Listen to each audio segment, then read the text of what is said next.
खबर बांग्लादेश से, जहां हिंदुओं पर जुल्म जारी है, हिंदुओं पर अत्याचार जारी है। बांग्लादेश में एक हफ्ते में 6 मंदिरों पर हमले हुए हैं। चटगांव में मंदिरों की दान पेटी लूटी गई है। देवी मंदिर से सोने के गहने और दान पेटी की लूट हुई है। एक के बाद एक हिंदुओं और मंदिरों पर हमले जारी हैं। बांग्लादेश में कट्टरपंथियों ने बीते हफ्ते में 6 हिंदू मंदिरों को निशाना बनाया। इनमें से चटगांव के हथाजारी में 8 जनवरी को 4 मंदिरों पर हमले किए गए। कॉक्स बाजार में 9 जनवरी और लाल मुनिरहाट में 10 जनवरी को एक एक मंदिर में लूटपाट की गई। चटगांव के हथाजारी इलाके में मां विश्वेश्वरी काली मंदिर से सोने के गहने और दान पेटी लूटी गई है। वहीं सत्यनारायण सेवा आश्रम, मां मागधेश्वरी मंदिर और जगबंधु आश्रम में भी डकैती को अंजाम दिया गया। इसके अलावा कॉक्स बाजार के श्री मंदिर में चोरों ने सीसीटीवी कैमरा तोड़ दिया। लाल मुनिरहाट जिले के भवतारिणी काली मंदिर से प्राचीन मूर्तियां और कीमती पूजन सामग्री लूट ली गई। सवाल है कि बांग्लादेश में आखिर कब तक हिंदुओं पर जुल्म जारी रहेगा, कब तक अत्याचार होते रहेंगे, कब तक उन पर हमले होते रहेंगे और मंदिरों पर हमले होते रहेंगे। कट्टरपंथियों के आगे घुटने टेक चुकी मोहम्मद यूनुस की अंतरिम सरकार कुछ नहीं कर रही है, बल्कि शह दी जा रही है कट्टरपंथियों को, जमातियों को। और यही वजह है कि वो खुलेआम जो कट्टरपंथी हैं, जमाती हैं, मंदिरों में घुसकर हमले कर रहे हैं। न सिर्फ हमले कर रहे हैं, बल्कि मंदिरों में रखे सोने के गहने या दान पेटी लूट कर चले जा रहे हैं। इससे पहले भी हमने देखा कि कई मंदिरों में लूटपाट की गई, मूर्तियां तक तोड़ी गई, इस्कॉन मंदिर में भी तोड़फोड़ की गई। तो पूरे बांग्लादेश में स्थिति ये है अगस्त महीने के बाद से कि लगातार हर महीने मंदिरों पर हमले हो रहे हैं, हिंदुओं पर हमले हो रहे हैं, हिंदुओं को मारा जा रहा है, उनकी हत्या की जा रही है, महिलाओं के साथ रेप की वारदात को अंजाम दिया जा रहा है। लेकिन कोई कुछ नहीं, लॉ एंड ऑर्डर की स्थिति खत्म, पुलिस कुछ नहीं कर रही है, क्योंकि ये कट्टरपंथियों के सामने मूक दर्शक बने रहना और ये मोहम्मद यूनुस की सरकार के शह पर हो रहा है। ये इसलिए भी क्योंकि मोहम्मद यूनुस की अंतरिम सरकार को जमातियों और कट्टरपंथियों का समर्थन है और मोहम्मद यूनुस की अंतरिम सरकार कट्टरपंथियों को कुछ नहीं कर रही है। यही वजह है कि एक के बाद एक मंदिरों पर हमले हो रहे हैं। लेकिन सवाल यह है कि मानवाधिकार, अंतर्राष्ट्रीय मानवाधिकार संस्था मूक दर्शक क्यों बने हुए हैं? आखिर क्यों उन्हें हिंदुओं पर हो रहे हैं हमले नजर नहीं आ रहे हैं? एक के बाद एक 6 हमले एक हफ्ते में, यानी हर रोज करीब करीब एक हमले हो रहे हैं और कुछ नहीं, कोई कार्रवाई नहीं, कोई सुनवाई नहीं। संजीव श्रीवास्तव हमारे साथ जुड़े हुए हैं, विदेश मामलों के जानकार। संजीव जी, जब हमारे विदेश सचिव गए थे विक्रम मिस्त्री, उस दौरान मोहम्मद यूनुस की सरकार की ओर से भरोसा दिया गया था कि अल्पसंख्यकों पर हो रहे हमलों को हम रोकने की कोशिश करेंगे। कुछ मामले उन्होंने बताया भी कि इतने मामले हुए और बताया कि इतनी गिरफ्तारियां हुई, लेकिन वो शायद दिखाने के लिए था, आईवाश था। हमले अभी भी जारी हैं और हमले हिंदुओं पर और मंदिरों पर हमले जारी हैं, और जिसका ये ताज़ा उदाहरण 6 मंदिरों पर हमले एक हफ्ते में। जी सुमित जी, देखिए बिल्कुल स्पष्ट है कि बांग्लादेश में हिंदू कम्युनिटी को लगातार टारगेट किया जा रहा है और ये जो आश्वासन दिए गए थे तरफ से, ये बिल्कुल झूठे साबित हुए हैं।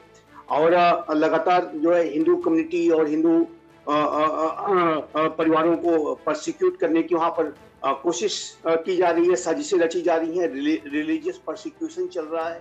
और बांग्लादेश की जो मोहम्मद यूनुस की सरकार है वो इनको, इन कट्टरपंथियों को शह देने का ही कार्य कर रही है। और बांग्लादेश की जो आंतरिक स्थितियां हैं, वहां पर जो कानून का शासन बहुत ही कमजोर स्थिति में है। और बांग्लादेश जाहिर है कि इस तरीके की जो घटनाएं हैं वो लगातार जारी हैं। आपने बताया जैसा कि पिछले एक हफ्ते में 6 हिंदू मंदिरों को वेंडलाइज किया गया, उनको टारगेट किया गया। तो ये स्पष्ट रूप से इस बात को दर्शाता है कि बांग्लादेश लगातार वहां पर स्थितियां विकट बनी हुई हैं और ये जो मोहम्मद यूनुस की सरकार अपने दायित्वों का निर्वहन करने में असमर्थ साबित हो रही है।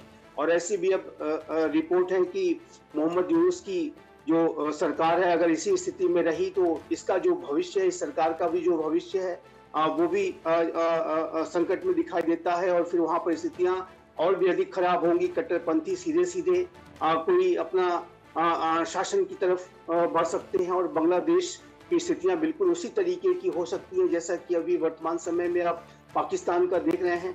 कि जिस तरीके से वहां पे अराजकता संजीव की जी, स्थिति लेकिन क्या वो पाकिस्तान में हमारी खामोशी को हमारी कमजोरी समझ रहे हैं? ये इसलिए मैं कह रहा हूं कि अगर वो भरोसा देते हैं, हमारे विदेश सचिव जाते हैं, उन्हें समझाते हैं, नहीं समझ रहे हैं, बल्कि उल्टे वो हमारे हाई कमिश्नर को तलब करके आप कहते हैं कि साहब सीमा पर जो है आप गलत तरीके से जो वहाँ पर फेंसिंग कर रहे हैं, ये कल भारतीय हाई कमिश्नर प्रणय वर्मा को तलब किया। उन्होंने आरोप लगाया बांग्लादेश ने कि द्विपक्षीय समझौते का उल्लंघन करते हुए 5 स्थानों पर आप बाड़ लगाने की कोशिश कर रहे हैं। तो चोरी, ऊपर से सीना चोरी। बांग्लादेश की यूनुस सरकार को ये समझ नहीं आ रहा है जो बात की भाषा होती है, तो अब तो कोई और भाषा का इस्तेमाल करने का वक्त आ गया है। अब ये नहीं समझ पा रहे हैं तो फिर समझाना होगा अच्छे से।